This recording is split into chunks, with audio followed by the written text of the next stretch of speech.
Regarde, t'as bien l'air bête. Ouais, je suis dans mes SPM, mes symptômes prémédités. Toi, t'as pas de soleil aujourd'hui, la vedette? Ouais, finalement, t'as raison. C'est comme depuis le début de l'été. C'est pas parce que c'est samedi soir qu'il fait nécessairement beau soleil. Ouais, c'est ça. On va les enlever, finalement. Bon, on fait un show. Ah, vas-y. On fait un show? Ouais, vas-y. Parfait, on est parti. On est parti. Salut tout le monde, bienvenue à cette édition d'Octane 360N. Anthony Marcotte en compagnie du grand boss Steve Bertillon. Salut Steve! Salut Anthony, ça va bien? Ben oui, moi, il fait tout le temps, quand il fait beau de même, je suis tout le temps très de bonne humeur. Enfin, on a des courses. On l'a d'aplomb depuis le début de la saison, Steve, au niveau de la météo. Ça collabore pas depuis le début de l'année. Bon, on fait bien des faces avec le fait qu'on a l'air bête, mais les gens ont vraiment l'air bête parce que là, le soleil ne se pointe pas depuis le début de l'été. Là, ce qui arrive, c'est que là, les gens veulent des courses, tout le monde veut des courses. Quand c'est rendu que les femmes, des pilotes, donnent gratis des airs lourds pour qu'ils se rendent. Va courser, va aux États, puis tu sais, c'est ça qui arrive. La construction est finie dans les maisons. Ah, c'est épouvantable, la greffe, etc. Disons que on l'a difficile présentement au Québec, surtout pour ce qui est des courses. Exactement. Steve, on va aborder quelques petits sujets ensemble, notamment la semaine dernière, c'était l'ouverture officielle du Stadium de Saint-Guillaume, premier programme de 3 cette année, incluant le Race Rock à la fin de la saison. Parle-moi un peu de tes impressions de cette première programmation présentée par les gens du Stadium. Bien, moi, ce qui m'a été... on avait Régent Ouellette qui a été au Stadium en tant que reporter pour le Stadium de Saint-Guillaume. C'était une belle journée au Stadium, une piste impeccable où il n'y avait pas de poussière, on fait des tours en masse. Le seul hic on a été surpris un peu, Anthony, cette semaine. On a eu un téléphone comme quoi que Régent a été un petit peu raide dans ses propos. Puis là, je vais t'avouer, notre chroniqueur Régent, c'est celui le plus gentil de la gang. À chaque place où il va, il est toujours en train de vanter les places. Puis en tant que chroniqueur, mais il peut émettre certaines opinions. Dans les opinions qu'il a fait, il a juste mentionné, parce qu'il y a eu les sportmen, auxquels où la bourse n'était pas comme les autres pistes. Donc, certains pilotes ont décidé de ne pas se présenter parce que la bourse était de 300 $. Puis ailleurs, c'est plus élevé. Régent a juste dénoncé le fait que s'il y avait eu une bourse plus élevée, il y aurait eu plus de sportmen. Mais en mentionnant ça dans son texte, ça l'a offusqué les gens du Stadium de Saint-Guillaume. Bon, ça, c'est la première des choses. Mais ce qui a offusqué, c'est pas nécessairement juste ça, c'est le fait que Régent, dans sa manière d'imager ce scénario-là, il a dit que Jean-Noël, il n'était pas pour emprunter sur le clocher de l'église du Stadium de Saint-Guillaume puis la baignerie Hainaut. Mais connaissant Régent, on le sait que Régent... Il n'y avait aucune malice là. Il n'y avait aucune malice. Pour lui, c'était d'imager. Il aurait pu dire emprunter sur le terrain de soccer de Shawinigan. C'est dans ce sens-là. C'était un propos qui était malheureusement mal compris, mal perçu. Il n'y avait aucune malice de la part de Régent là-dedans. Au contraire, Régent a vanté, comme je disais tantôt, les finales qui sont déroulées à vive allure. Il a vanté l'état de la piste, qui a dit que c'était une des plus belles tracks qu'il avait vues depuis longtemps. Peu de poussière, notamment. Une piste qui, après 300 tours, finalement, pas de poussière. Toutes sortes de points positifs qui ont été rapportés dans le texte. Exactement. Fait que, on les a trouvés un petit peu frileux, c'est dommage, mais... On peut pas expliquer à tous et chacun comment percevoir un texte. Mais moi, si tu me permets, je peux mettre un bémol au niveau des payes, des bourses pour les bolides sportsmen. Si on voit le Stadium de Saint-Guillaume un petit peu différemment des autres circuits, ça peut permettre à certains pilotes qui ont moins la chance de gagner, qui commencent aussi en sportsman, de se faire la main et qui essaient de pavaner dans le cercle des vainqueurs. On a vu Kevin Poliquin qui a gagné une première épreuve cette année au Stadium en fin de semaine passée. À quelque part, ça permet à d'autres pilotes, sans nécessairement voir les Mathieu Desjardins, les Steve Bernier et les pilotes de tête y participer, mais il y en a d'autres qui ont paradé dans le cercle des vainqueurs au Stadium. Donc finalement, ça fait des heureux à quelque part. C'est le bémol que j'avais. Ça fait des heureux sur le côté pour les gens qui ont moins la chance peut-être d'être à l'avant-plan. Par contre, c'est comme si on irait au Centre Bell, aller voir l'équipe, les vétérans ou les personnes plus vedettes, plus grosses équipes, ne pas être là, mais les gens qui payent aimeraient voir aussi. Ça, c'est sûr. Puis pas juste ça, là, Mathieu Desjardins et Steve Bernier n'étaient pas là. Mais Mathieu Desjardins et Steve Bernier, à eux, ils ont leurs fans, à eux, ils ont leur équipe. Ça fait plus d'entrées, ça fait plus de monde. Fait que le monde attire le monde, mais Ça, c'est chacun sa manière de le percevoir. Tu m'as demandé d'aborder le sujet de la classe Pro Open. La classe Pro Open qu'on a vue quelques fois cette année, une reprise à Grand Bay, on les a vus à Drummondville également. C'est une classe, pour expliquer aux gens, avec les anciens semi-pro, qu'on jumelle avec les Pro Stock, si bien qu'on a une classe qui attire beaucoup plus de pilotes. Cependant, on sent vraiment une disparité entre les voitures Pro Stock et les voitures finalement semi-pro. Donc, c'est souvent les voitures Pro. Ben, c'est tout le temps les voitures Pro Stock qui roulent en avant et tu as les voitures semi-pro en arrière. Comment on pourrait faire pour justement rapprocher tout ça ensemble? Bien, en bon québécois, présentement, les Pro Stock et les semi-pro sont pas dedans. Les semi-pro Open ne sont pas dedans. Par contre, moi, je pose cette classe-là parce que ça fait beaucoup de voitures. Les gens apprécient. Les gens, tu sais, ça fait plus de voitures. Les Pro Stock à Drummondville, ils ont enlevé cette classe-là parce qu'ils n'avaient presque plus. Puis là, il n'y avait plus de semi-pro à Drummondville non plus. Donc, même chose ça aussi. En les unifiant les deux ensemble, ce qui est le fun, c'est que là, ça fait plus de voitures. Puis moi, j'aime les semi-pro avec du gros moteur. Ah, ouais. J'aime ça. Ça a du son. Ça a du son, tout. Ouais. Par contre, le règlement, il devrait avoir un ajustement au règlement. C'est que les Pro Stock courent avec des voitures avec des très bonnes suspensions, avec des pneus plus larges. Ce que les semi-pro, les Pro Open, n'ont pas. Il faudrait trouver un moyen d'élargir, au moins d'élargir les pneus de ces voitures-là pour, quand ils arrivent dans les coins, dans les courbes, dans les droits de piste, c'est pas de problème. Ils sont assez puissants, mais dans les courbes, ces voitures-là se maintiennent moins bien. Donc, s'il y avait des pneus un petit peu plus larges, ça l'aiderait. Puis aussi, ce qui arrive, c'est que ça ne veut pas dire qu'ils gagneraient. Tu sais, c'est les Pro Stock, probablement, qui resteraient quand même, sont très bien équilibrés. Ouais, c'est ça. Mais par contre, ça resserrait un peu le peloton. Puis à quelque part, la mode est vraiment aux voitures avec les roues sorties. Tu sais, c'est les open wheels. C'est vraiment la mode présentement. Pourtant, si on recule même là, 10 ou 15 ans, à ces classes-là, c'est souvent les plus populaires parce qu'il y avait beaucoup de voitures. Plusieurs personnes, les familles, les amis, ça venait voir ces voitures-là.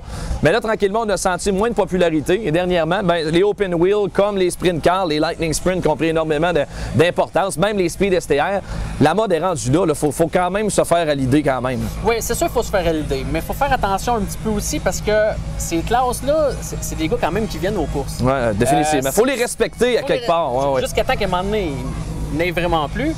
Parce que eux autres, ils n'ont plus de place où aller courir. Puis c'est pas des gens qui vont courir nécessairement tous les semaines. Fait que en faisant des programmes, ils en font, je ne me trompe pas, c'est 3 cette année. En faisant 3 comme ça, bien, c'est bien, ça fait sortir la famille, ça les amène aux courses. Puis ça va juste améliorer. Par contre, ce qui est important aussi dans cette classe-là, la semaine dernière, 2 semaines à Drummondville, il y en a qui ne se sont pas présentés dans la classe Pro Stock. Parce qu'eux autres, ils trouvent ça plus dangereux de courir avec cette classe-là. Là, ça aussi, ce qui est dangereux là-dedans, c'est que s'il y en a qui se présentent pas, mais ça fait moins de voitures. Ça fait moins de voitures, bien, le promoteur, c'est pas long, il va dire, regarde, on arrête ça fonctionne pas. Fait que je pense pour encourager le fait qu'il y ait des courses, pas qu'on élimine les 2 classes au complet, mais ça serait bon de trouver un consensus pour que ça fonctionne tout ensemble. Steve, pour compléter notre première portion de l'émission, il faut absolument parler du show de demain soir à Cornwall. Oui. C'est très attendu depuis longtemps, cette fameuse soirée des gros blocs. Finalement, demain, ça aura lieu. Et l'annonce du beau temps, enfin pour Ron Morin et toute son équipe, là, la température qui semble vouloir collaborer, à tout le moins pour le show de demain. Pour ce qui est de lundi, c'est une autre histoire, mais passons à celui de demain avant de focusser sur celui de lundi.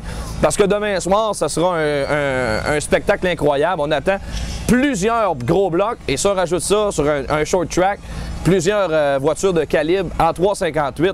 Ça va être un spectacle incroyable. On pourrait atteindre 45 modifiés demain soir. Exactement. Puis la crème de la série 2 gros blocs et petits blocs va être là en fin de semaine.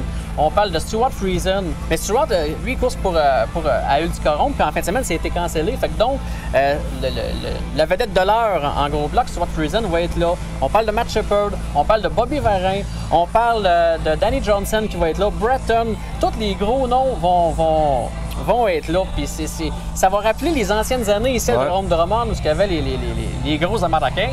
Mais ça va être la même chose à Cornwall. Puis là, en plus, mais c'est le dimanche à gros bloc, puis le lendemain en petit bloc. Donc, les gars vont rester là en temps normal. Les gars partent, parce qu'il y a d'autres pistes à courir. Là, ils vont être là.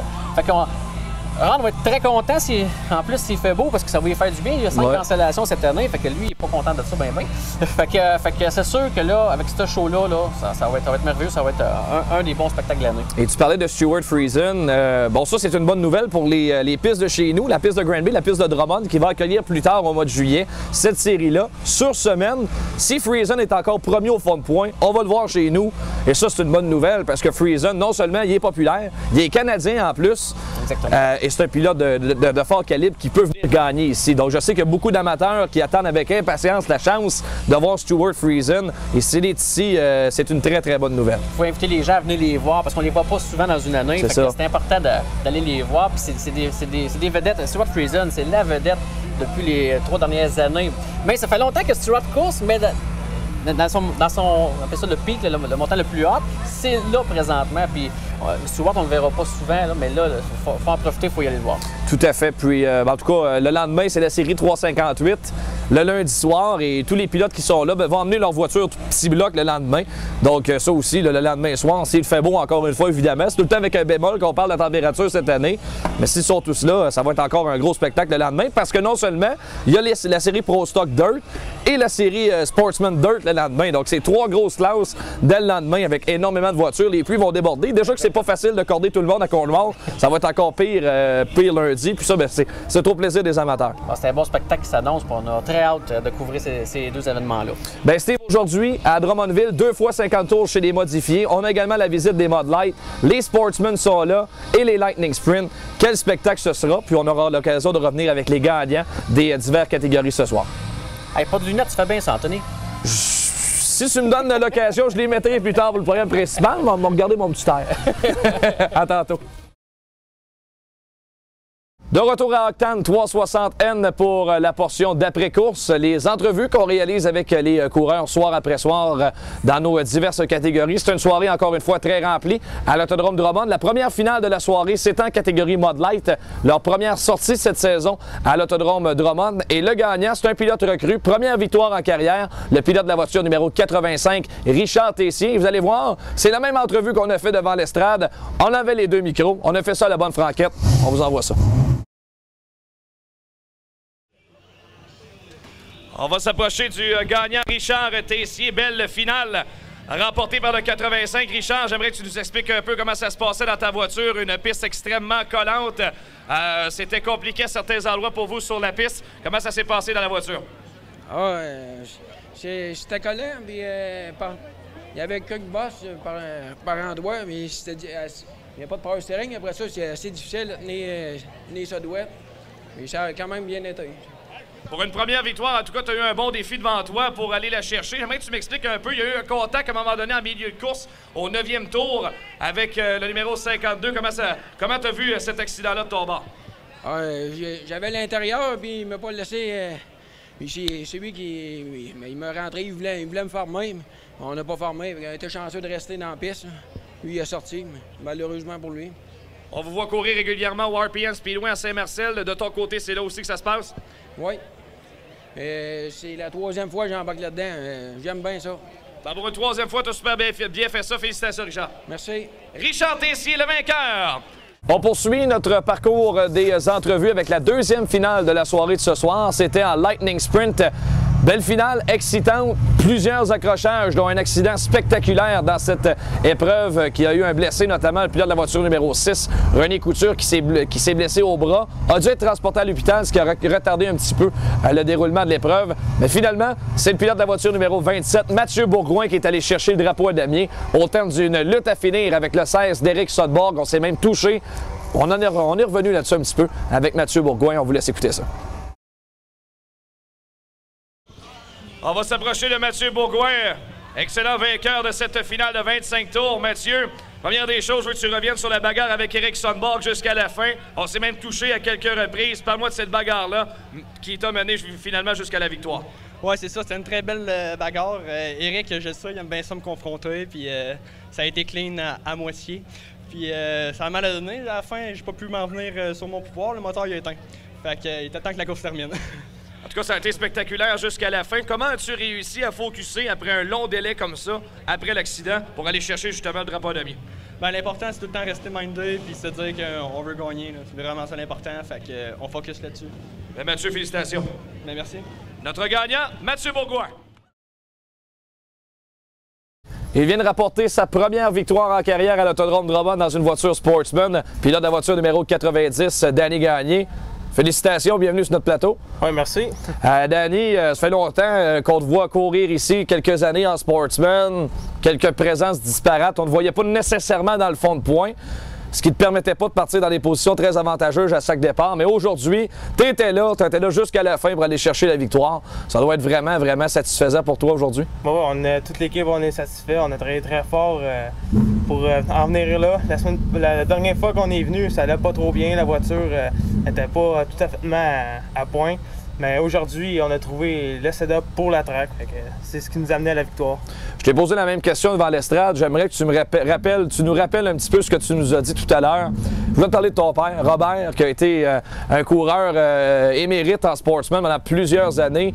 À quel point, justement, l'aide de ton père là-dedans, dans ton processus d'apprentissage comme coureur, ça vient t'aider dans tout ça? Bon, c'est sûr que c'est lui, depuis 90, qui course à Granby, puis ici, quand même souvent. Il connaît les tracks, il connaît les setups, ça fait longtemps qu'il course en Sportsman aussi. Puis Gann, c'est pas du inconnu pour lui, puis il nous donne bien des trucs, puis c'est comme ça qu'on réussit à bien performer. Une victoire pour toi ici à Drummondville. Tu en as une également à Granby et c'était la qualification pour la course de Black Rock qui a lieu au mois de novembre. Moi, je veux te poser la question, vas-tu y aller à Black Rock? Ouais, c'est sûr que Gann, comme j'ai dit quand j'ai gagné à Granby, c'est sûr que c'est loin. On va en discuter avec mon équipe, voir si tout le monde est disponible. Si tout le monde est disponible, pourquoi pas, on est qualifié. C'est une belle opportunité d'y aller. En tout cas, une chose est certaine, on aimerait beaucoup te voir là. D'un coup, un Québécois aille chercher cette victoire-là. C'est quand même une course reconnue depuis des années. Ouais, on va essayer. Pourquoi pas, si on est capable de remporter là-bas.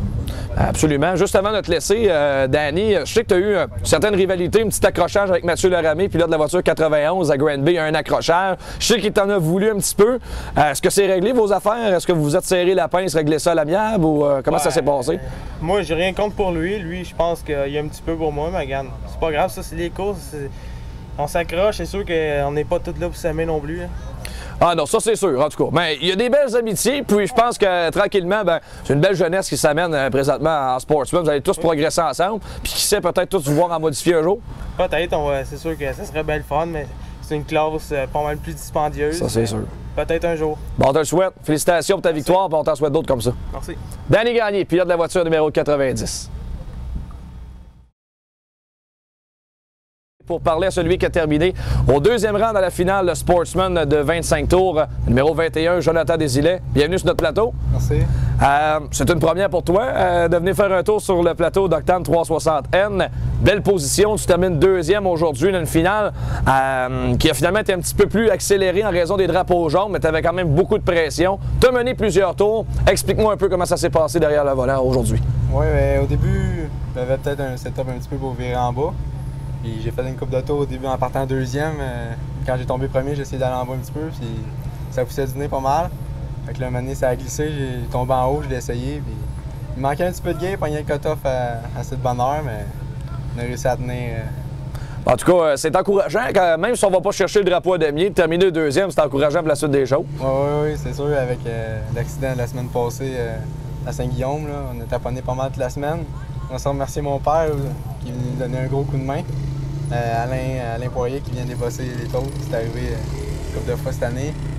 Les commanditaires, la station Stellaire qui est toujours là aussi. Puis toutes les autres qui sont sur la voiture. Ça prend toute une équipe pour aller aux courses parce que justement, je voulais revenir avec toi sur cet accident-là au Stadium la semaine passée. Ça a cogné dur sur le mur. Tu savais pas trop l'étendue des dommages. Puis un officiel est allé te voir. Est-ce que je peux rembarquer sur la piste avec mon auto? Finalement, les dommages étaient pas mal plus compliqués. On a travaillé pas mal toute la semaine là-dessus. Oui, ce qui est arrivé, c'est en sortant de la 2, le mur il était un petit peu plus proche, mettons qu'ici. J'avais mal gagé mon affaire, ça a pogné la roue en arrière droite. Fait que essieu, cuisse, cage. Tout ce qui va avec, en avant l'essieu aussi, avec les radius. Ah, les courses, hein, c'est ça que c'est de même ça marche. Même des bad luck de temps en temps qui font dévier un petit peu le chemin, mais en autant qu'une équipe est capable de venir t'appuyer là-dedans. Chose certaine, je pense, pour toi, l'important, c'est de faire des tours. On te va à Granby, on te va à Drummondville. Bon, est-ce que on va te voir au RPM maintenant? Peut-être faire des... Je sais que la semaine prochaine, c'est là au concours, samedi prochain. Ouais. Cette année, on fait Drummond, RPM, puis Granby, j'essaie de finir de bonne heure. Mes boss sont assez compréhensifs. J'ai réussi à venir à tous les programmes. Bon, en tout cas, on te souhaite bon succès, bonne continuité. Merci d'être venu nous voir. Merci. Jonathan Desilets. Il pilotait la voiture 3M ce soir à l'Autodrome Drummond. Il termine en 3e position de la finale de 25 tours en Sportsman. On parle à Mathieu Desjardins. Salut Mathieu. Salut, salut. Bon, parle-moi un peu de ton programme de course de ce soir. Programme qui s'est déroulé quand même assez rapidement chez les Sportsmen. Une finale relativement courte qui a été même accélérée par les drapeaux jaunes et l'heure tardive. T'en manquais pas gros encore une fois ce soir pour aller chercher le drapeau d'Amiens? Non, absolument pas. Il en manquait pas gros. C'est sûr, à cause de l'handicap, on passe souvent en arrière. On est parti 12 à l'extérieur. Puis c'est assez dur de remonter comme ça. Là, quand tu es déjà à la base de 25 tours, tu pars 12, il faut que tu remontes jusqu'à la première position. C'est assez long. Ça prend des tours pour faire ça. Puis là, encore là, on se fait couper des tours. Il y en a peut-être 8 tours sur le jaune qui ont compté. Là, ça, c'est pas super le fun. Là, puis, c'est drôle, ça arrive tout le temps au Sportsman. Ouais, ben en tout cas, on a dû faire avancer le programme. Malheureusement, c'était pas de votre faute parce qu'il y a eu un accident majeur en Lightning Sprint qui a forcé l'interruption du programme pendant une demi-heure. Encore une fois, on a quand même passé au travers le curfew quand même. Quand même, bon, de couper des tours, ça change un peu votre stratégie à l'intérieur de votre casque. Vous ne savez pas nécessairement combien de tours on va faire sur le jaune. Fait que finalement, tu te retrouvais plus loin dans le peloton. Puis de s'avancer, finalement, ça te force peut-être à bousculer un peu ta stratégie de course. Bien, c'est sûr, la stratégie n'est pas la même. Là, comme un 50 tours, on va prendre notre temps. On va calculer un peu plus. Là, un 25 tours comme ça, là, puis c'est même pas un 25 tours, c'est à peu près un 15 tours. Là, ça regarde, c'est pas compliqué. Là, comme tu dis, il faut que tu bouscules un peu les autres. Puis t'as pas le choix là, si tu veux avancer. Puis, on a été dérangé un petit peu pendant l'entrevue par M. David Hébert, qui sera le prochain à s'avancer sur notre plateau. Mathieu, je t'écoutais dernièrement justement sur ce plateau-là. Il est en train de se décider toute une rivalité. Une saine rivalité, j'ai l'impression, entre toi et Steve Bernier. Tu termines devant lui ce soir. On a l'impression qu'on va vous voir souvent, encore une fois, cette année, vous batailler ensemble en piste. Ben, il n'y a pas le choix. On est deux fiers compétiteurs, puis on est souvent à l'avant. On finit pas mal tout le temps dans le top 5, puis oui, mais comme tu dis, c'est une compétition saine. Ouais. On n'est pas cochons entre nous autres, puis j'apprends beaucoup de lui quand même, c'est drôle à dire, mais il me force à m'améliorer. Puis écoute, pour la fin de l'année, je pense que ça va augurer bien, parce que encore là, on a pris un petit peu des points sur lui ce soir, puis je pense que pour la fin de l'année, ça va être très bon. C'est l'homme à battre, c'est Steve Bernier. Je pense que Mathieu Desjardins t'en fait partie des hommes à battre en Sportsman à Drummond. On te félicite, puis on t'en souhaite d'autres des comme ça. Je vous remercie beaucoup, puis faites une belle job continuer. Merci. Mathieu Desjardins, pilote de la voiture 3M en Sportsman. Il y avait deux finales chez les modifiés aujourd'hui à l'Autodrome Drummond. La première, c'est lui qui l'a gagné, pilote de la voiture numéro 1, David Hébert, qui remporte ainsi sa première victoire cette saison. Tout circuit confondu, que ce soit le RPM, à Granby ou à Drummondville, David Hébert semble être un homme soulagé ce soir. À moins que je me trompe? Ouais, Granby, on avait gagné le premier soir, mais il considérait ça comme deux finales. Ouais, c'est ça. C'est vrai, t'as raison. Avec la voiture 37, mais c'est pas grave. Oui, ce soir, la première finale, on avait super de bonne voiture. La piste était très rapide en bas, beaucoup dur à dépasser. J'ai été au large, téméraire, puis ça a porté fruit. On est venu à bout de remonter en avant, puis après ça, de prendre la grosse du bas et de s'en aller, mais on avait une bonne voiture. On a fait l'entrevue ensemble devant l'estrade. On était enveloppés de fumée. Il n'y avait plus personne qui nous voyait en avant de l'estrade tellement ton moteur fumait. Puis par la suite, on t'a vu que tu as eu des problèmes dans le deuxième 50 tours. Est-ce que c'était relié au moteur? C'était quoi le problème? Non, on a eu un problème de transition. La transition a débrayé. La voiture allait quand même super bien. On était rapide. J'attendais peut-être dans les 20 derniers tours pour essayer de me faufiler. Ça arrêtait peut-être un petit peu plus dur dans la première finale, mais on arrêtait bon pour aller chercher un podium. On a eu un problème de transition a débrayé. Je l'ai arrêté. Je suis à bout de la rabrayer. Les shooters ont brisé. Je suis à bout de la rabrayer, de laisser ça là puis de repartir la course, mais ça a été un petit peu plus dur de repartir en arrière avec juste 20 tours à faire. La saison est encore jeune, on amorce dans les prochains jours, le mois de juillet. C'est là que ça commence, les grosses courses, les 100 tours, les gros blocs. Demain, justement, c'est les gros blocs à Cornwall. Je présume que tu vas y être. On va y va, mais avec nos petits blocs. On a vendu, il n'est pas vendu encore tout à fait, mais il est sur le bord d'être fait. On a vendu un des gros blocs, fait que on a comme eu moins de temps pour enlever celle de Syracuse, même s'il a mouillé. On en a un autre, on en a 2 gros blocs, mais l'enlever juste pour en fin de semaine. Peut-être qu'à Granby-Drummond, on va l'avoir, mais pour qu'on voit, on va y aller en petit bloc. Tu m'as ouvert la porte, va te poser la question. Qui tu le vends ton gros bloc? Ben, il est chez Fingerlay présentement. Je suis pas au courant de toute l'histoire, mais il est à vente là-bas. C'est un ancien moteur Matt Shepard. Je ne sais pas exactement c'est à qui, mais c'est en pour parler.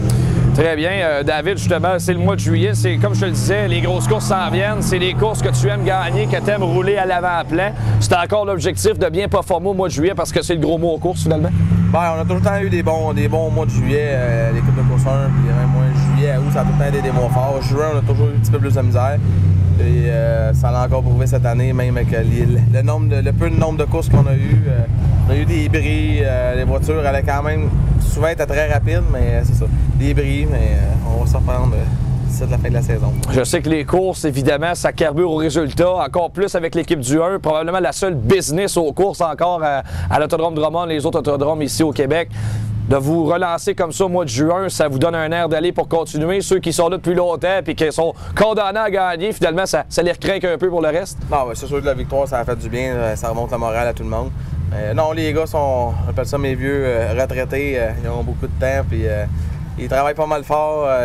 Ils donnent quand même des bonnes voitures, mais je pense que ça va. Le vent va virer de bord. Juste avant de te laisser, peux-tu t'en poser une dure? Ben oui. OK. T'as tout le temps été bon pour répondre à toutes les questions. On t'en pose une dure. La Voix de l'Est, l'article que Michel Tassé a écrit sur toi, j'ai moins le feu sacré. C'est-tu vrai? Ben, pas moins le feu sacré. OK. T'es dans le club? OK. Pas les gros blocs que c'est enlevé. Oui, ça m'a démotivé. Oui, on performe en petits blocs, mais des gros blocs, demain matin, s'il y en aurait, ça serait encore plus le fun. OK. Ben, finalement, t'es dans le club des mal cités, c'est ça que tu dis? Ou... Non. Oui, avec les années, on est moins. Comme je te dirais, Mathieu Desjardins, ils sont tous jeunes, ils ont le goût d'y aller. Moi, quand ça fait quasiment 22 ans, pareil. Oui, j'ai le goût d'aller aux courses. Oui, je veux courser pour gagner, mais c'est moins. Comment je dirais ça? Des fois, si moi, il y a des fins de semaine, c'est pas grave. Si on fait d'autres choses. Ben, à un moment donné, tu as une vie de famille comme tout le monde. Ben, c'est pas juste les courses, là, finalement. Mais non, on a le feu sacré, on est encore là pour gagner. Ben, David, je te remercie beaucoup. Félicitations pour ta première victoire. Puis en espérant d'autres, tu vas être au RPM, à Granby, pour lâche pas. C'est à 2, même 3 soirs de course des fois. On va sauter avec la pluie nous lâche. Ouais, je pense que tout le monde le souhaite. Merci, David. Ben, merci. David Hébert, pilote de la voiture numéro 1. Première victoire cette année, remporte le premier 50 tours à Drummondville.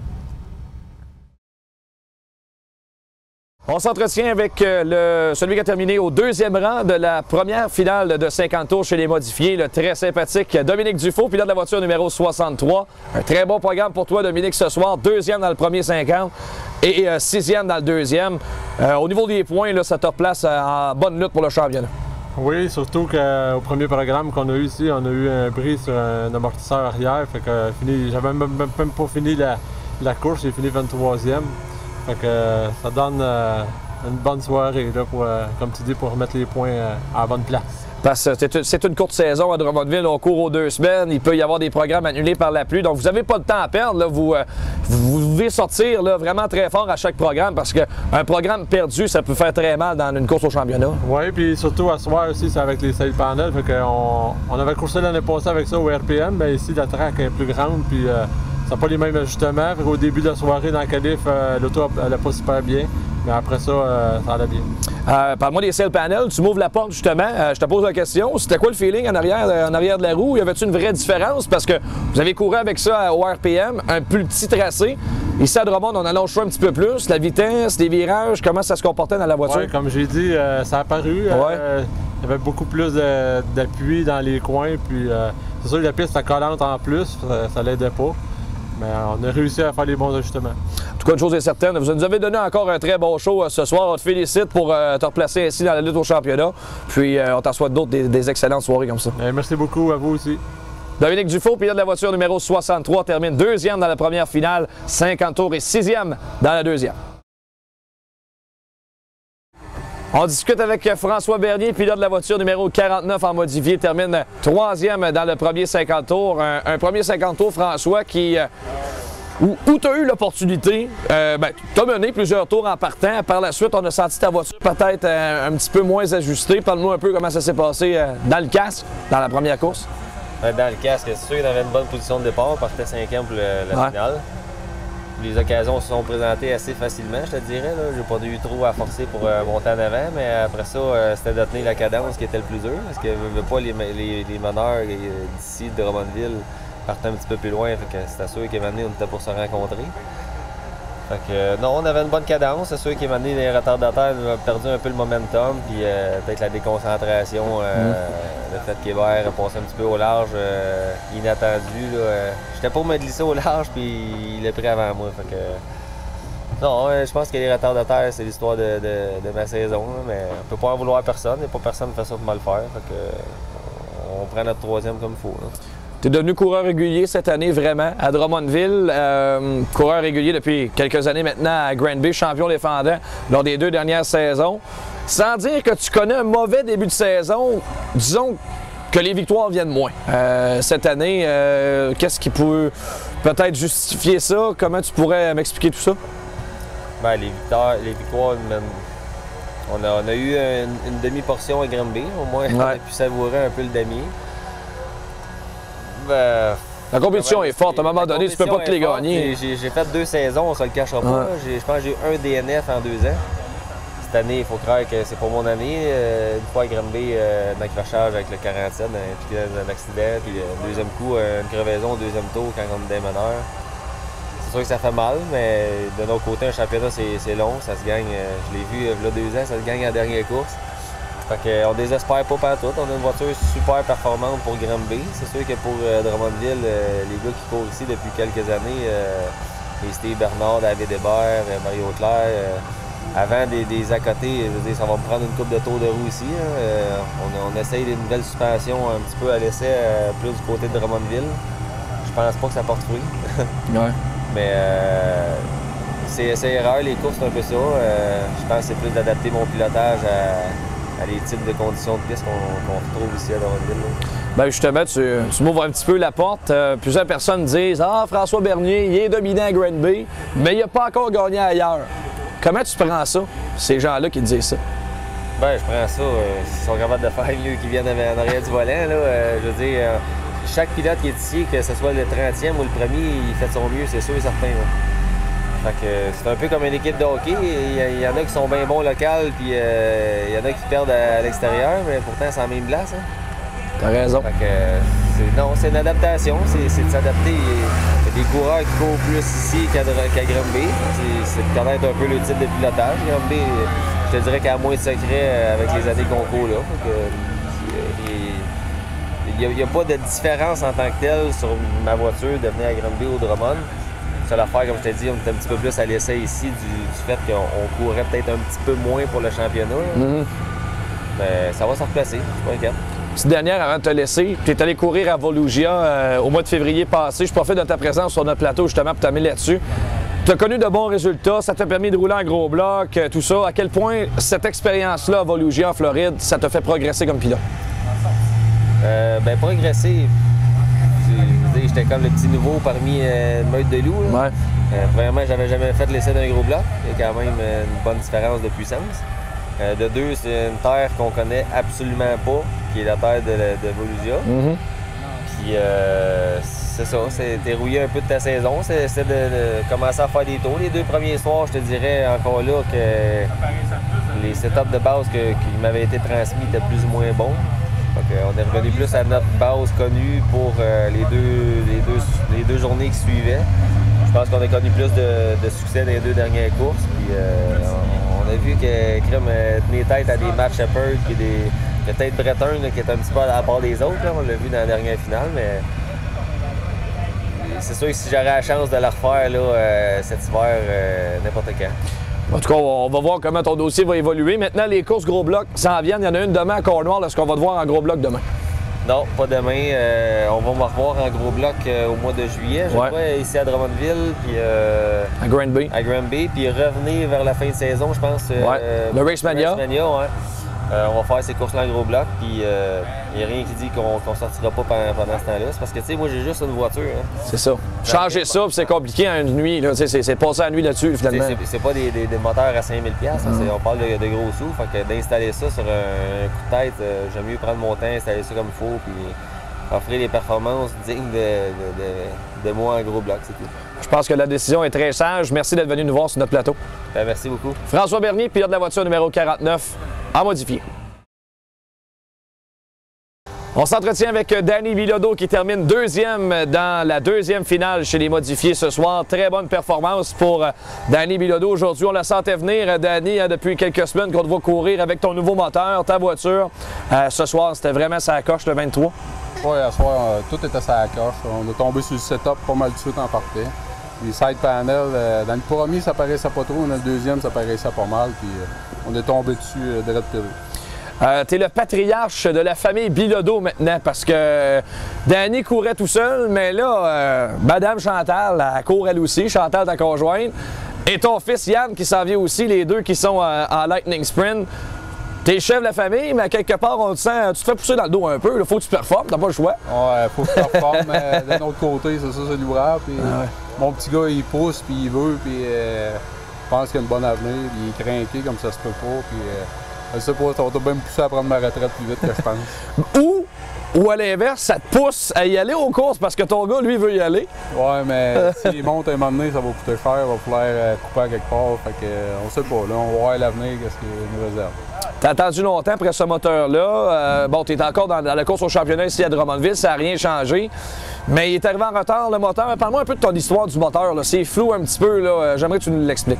Ben, mon moteur, c'est pas un nouveau moteur, c'est mon même moteur que j'ai depuis 2005. On a rafraîchi tous les ans. Puis, cette année, ben, Granby, vu que je faisais pas la saison, fait que ça pressait à moins de l'avoir. Je voulais l'avoir pour Drummond dans le premier programme. Fait que, on l'a eu pour Drummond, puis on était prêt pour Drummond, c'est ça que ça prenait. En tout cas, l'engin fonctionne, là, ça, il n'y a pas de doute, tu es confortable avec ça parce qu'il a de l'air à tirer pas mal. On te voit sortir des virages, il y a pas mal de puissance là-dedans. Là. Oh, oui, je pense que mon gars de moteur, il a fait ses devoirs pas mal cet hiver, il a fait bien du dyno, puis il nous a livré la marchandise. Bien, Danny, félicitations, puis c'est bien parti ta saison. Comme pas mal la bonne impression qu'on va revoir le 23 sur le podium. Oui, j'espère, moi et tout. Danny Bilodeau, pilote de la voiture 23 en modifié. Merci à vous autres. De retour pour une dernière entrevue ce soir avec celui qui a remporté la dernière finale présentée au programme aujourd'hui. Il a été dominant d'un bout à l'autre de cette finale de 50 tours en modifié. Et là, ben, j'ai pas le choix de nommer la statistique, Claude. Première victoire depuis 2005. Ça fait 8 ans que tu n'avais pas gagné à Drummondville. Ça fait des années. Ça a passé vite. Merci à Dave Parizeau, notre collègue à 360 Nitro, qui a sorti cette stats-là. Ça prouve que ça fait longtemps que tu l'attends, cette victoire-là, Claude?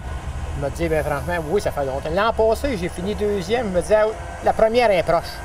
Mais c'est aux 2 semaines, ça, puis ça n'a pas arrivé. Je dis, quand qu'on va en revoir? J'ai changé d'auto. J'ai acheté une 2013 cette année pour ça. Je dis, là, il va se passer d'autres choses à Drummond, c'est sûr. Ben, en tout cas, tu as quand même bien parti ta saison à Granby. On t'a vu gagner dans les dernières saisons, mais si elle venait pas, cette victoire-là, tu avais plusieurs bonnes positions. Tu as vu régulièrement sur le podium. C'est pour ça que ça surprend bien du monde d'apprendre ce soir. Ça fait 8 ans que tu n'avais pas gagné. Oui, mon commanditaire, Brouillette Transport, il disait cet hiver, Brouillard, à Drum, tu marches pas, il faut que tu marches. Faut que tu marches. On vient ici tous les soirs, faut gagner. Ça fait quelque chose, il faut que tu marches. Ben, en tout cas, je sais que M. Brouillette t'appuie beaucoup là-dedans, dans les courses, tout ça. 8 ans, ça remonte-tu au Labrador, ça, ta voiture Labrador, il y a 8 ans? Labrador, c'est en 2003. Ah. Ça fait tout de suite après, mettons, mais on est reculé dans le temps quand même, ça nous remémore des souvenirs, tu sais, quand j'étais petit cul que je devais te voir courser. Ça me dit. Pour ça que je t'appelle le Silver Bullet, tu sais, c'est pour ça. Claude, bon, j'ai pas le choix de te parler de ton état de santé. On t'a vu avoir de la difficulté à sortir de ta voiture. T'es pris du dos, ça va mal, d'un RD discal, parle-moi de ta situation, ça t'empêche pas de courir, de peser sur le gaz. Non. Qu'est-ce que je suis chanceux? Malgré tout, je suis chanceux. Assis, je suis bien. Ah! C'est debout que je suis pas bien. Le nerf sciatique est coincé, mais assis, je suis très, très bien. C'est pour ça que ça m'empêche pas de courir. En tout cas, tant mieux parce que ça paraît pas, mais c'est en sortant de l'auto, on est raqué un petit peu. C'est un petit peu. En tout cas, regarde, c'était vraiment écœurant de le voir sortir de l'auto puis d'être content comme ça, toute ton équipe autour, pour se taper dans les mains. C'est pour ça qu'on va aux courses, hein, Claude, de gagner, de faire des victoires, des performances comme ça. Oui, tu as tout compris, me dire, c'est ça, c'est la série sur Sunday, comme on dit, l'équipe, ça fait longtemps qu'un crinqué. Malgré tout, mon équipe est bien crinquée. Mais c'est comme moi qui commençais à décraquer. Mais là, non, ça va me donner du piquet. Puis ta Sylvie, elle pousse le vieux. Ah oui, elle pousse. Hein, puis go, puis on s'en va aux courses. Oui, c'est bon. Ben Claude, félicitations, puis on t'en souhaite d'autres des comme ça. Un grand merci à toute l'équipe de 360. Félicitations à l'équipe. C'est parfait. Tu sais, ça prend quelqu'un pour nous représenter, puis vous êtes là pour ça, c'est excellent. Merci. Le message est lancé. Merci Claude. Merci. Claude Brouillard, pilote de voiture numéro 3, gagne la deuxième finale chez les modifiés ce soir. Belle finale de 50 tours. Ici Anthony Marcotte pour la conclusion de cette édition de l'émission Octane 360N. Un plaisir que d'animer cette émission, d'être de retour à la barre de l'émission. On l'avait fait la première fois, mais on n'avait pas de nom encore pour l'émission. Aujourd'hui, on l'avait. Content d'avoir pu travailler avec Steve Bertium au début du programme, parler un peu de l'actualité du stock car sur terre battue. Ça en est passé des belles aujourd'hui. Pour alimenter la controverse, c'est inutile d'y revenir là-dessus. On aura l'occasion dans des programmes ultérieurs d'en reparler. D'ailleurs, notre prochaine émission, ce sera depuis le Cornwall Motor Speedway pour la visite des gros blocs. Une soirée qui est très attendue. Plusieurs amateurs du Québec qui feront le voyage vers l'Ontario pour ce programme de course très attendu. Finale de 100 tours. On prévoit environ 45 voitures gros blocs dans les puits pour ce qui est de Cornwall dimanche. Ça fait un plaisir et au plaisir justement de remettre ça dans les prochaines semaines. Merci tout le monde.